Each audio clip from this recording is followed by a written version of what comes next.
Nećete vjerovati koliko dugo mogu rađati rajčice ako im sad napravite ovu jednostavnu stvar.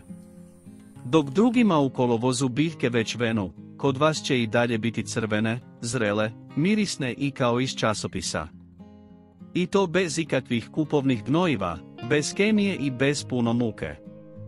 Rajčica je biljka koja zna biti zahvalna, ali samo ako je ne zaboravimo čim uberemo prve plodove. Tada mnogi naprave istu grešku, prestanu je hraniti, zalijevaju površno i misle da je posao gotov. Ali zapravo tada sve tek počinje. Biljka ulazi u fazu kada joj treba dodatna snaga da izdrži topli rujan i čak početak listopada. Zato danas pokazujem domaću prihranu koju radim godinama, a rezultat je nevjerojatan. Plodovi su sočni, zdravi i stalno novi niču.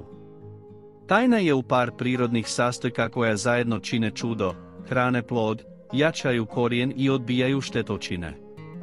Ali to nije sve, pokazat ću vam i najbolju prirodnu zaštitu od gljivičnih bolesti odnosno plamenjače i pepelnice, stoga svakako ostanite do kraja videa.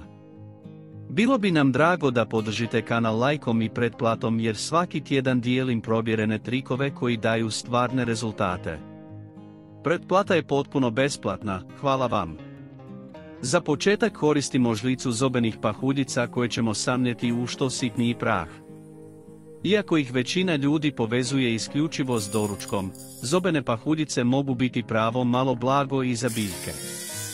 Kada se usitne, postaju brzo dostupna hrana bogata kalijem, fosforom i vlaknima koja pospješuju zdravlje tla. Osim toga, sadrže prirodne spojeve koji pozitivno djeluju na mikroorganizme u zemlji, što direktno pomaže biljkama da bolje usvajaju hranjive tvari. Usitnjene u prah, zobene pahuljice djeluju brzo i učinkovito, a kao dodatni bonus poboljšavaju strukturu tla, zadržavaju vlagu i potiču rast jakog, stabilnog korijenja. Ako nemate zobene pahuljice, poslužit će i riža, no zob ipak ima blagu prednost zbog većeg udjela korisnih tvari. Istresite sve u 300 ml tople vode. Zatim dodajte jednu žlicu drvenog pepela jer je bogat kalijem, kalcijem i mineralima koji su ključni za stvaranje cvjetova i plodova. Kao prirodna prihrana, poboljšava strukturu tla i potiče razvoj snažne biljke. Redovnom upotrebom pepela produžuje se plodonošenje jer rajčica dobiva upravo one elemente koji joj trebaju za duže i obilnije rađanje. Ostavite sve da odstoji 24 sata i zatim procijedite.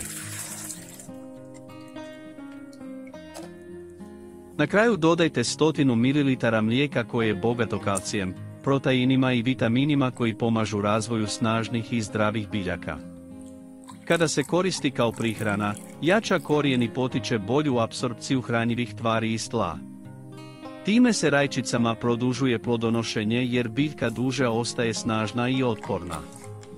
Razrijedite sa još 2 litre vode i zalijevajte biljke svakih 10 dana po 300 ml po biljci. Sad ću vam pokazati fantastičan prirodni fungicid kako biste spriječili plamenjaču i pepelnicu. U 300 ml tople vode dodajte pola žličice praha nima, dobivenog iz sjemenki ili korenin drveta. Ovaj prirodni sastojak sadrži moćne spojeve koji pomažu u zaštiti biljaka od gljivičnih bolesti. Osim toga, nim prah djeluje i kao prirodni repelent protiv štetnih insekata poput lisnih uši i moljaca, spriječavajući na taj način širenje bolesti koje insekti prenose. Nim prah možete pronaći u trgovinama zdrave hrane.